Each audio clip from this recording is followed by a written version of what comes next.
how are you? We're going to be cutting a pre-cut collection today with Beverly Wigs. Look at these stunning silky skin tops. We're going to be starting with the long brunette, a beautiful wispy bang. We're going to go with another midi shaggy bang look and a very, very cute tiny short chic. Stay tuned. The hair texture is crazy. The wig is actually built with like different wefts of highlights, so you have some subtle brown, brunette highlights throughout. We're gonna start with like literally just a small triangle in the front. We're gonna cut some wispies. We're gonna cut some texture around the hairline to connect the bang. So when I cut a bang, I always tell my clients no two wigs are ever cut the same. Ever, ever, ever. Everybody has a different face shape. Everybody has a different width of the forehead, different width between the brows, different nose, different cheekbone structure, jawline, which is actually for lower face frame, but we focus on the top part of the face with bangs. And I just love cutting bangs because every person is so unique, and I find that every single bang I cut is so different, and it just like, it will bring, and I cut according to the person's face shape, and then it just brings out their features, you know? So when I cut a pre-cut, I will cut a little bit less than necessary and leave leeway to cut more when a client comes in and wants to purchase it, so we can customize it to their face.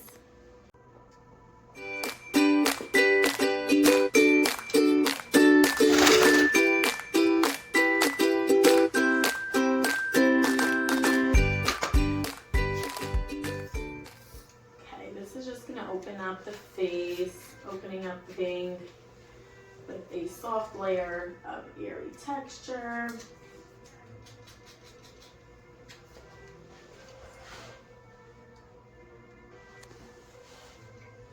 up the hairline as well.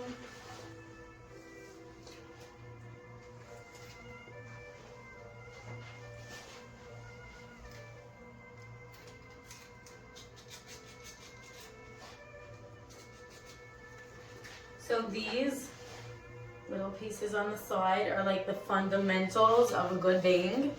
So when you cut the bang on top of it, which is basically in the center area between the bangs, and when you want to tuck your wig behind it, you won't have a disconnect, which I've seen so many times in wigs and just makes it look so unnatural, because natural hair doesn't really disconnect between the bang and the ears. It'll just flow. So these little pieces will give you that right amount of texture and face frame to be able to pull it back and still have some hairs. Actually looks like real hair.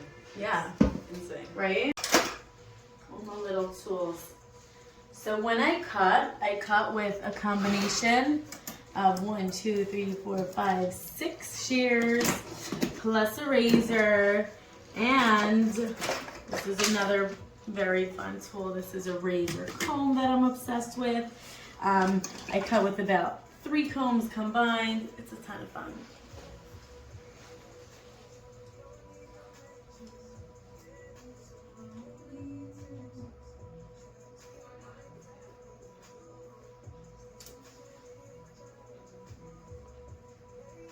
So I started with a small triangle. I'm going to go a bit deeper just because I don't want the bang to get like to split or get oily. It's still going to be a wispy, eerie bang. Although I'm going deeper, I'm going to texturize enough for the bang not to look heavy or clumpy.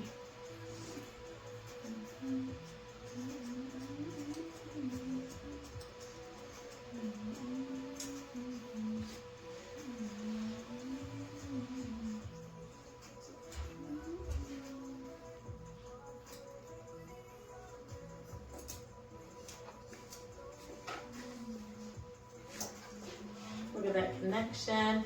I cut a very small connecting layer. When it's cut right and texturized right, you don't see a layer. It just flows and gives the big nice shape. We're getting somewhere. Yay.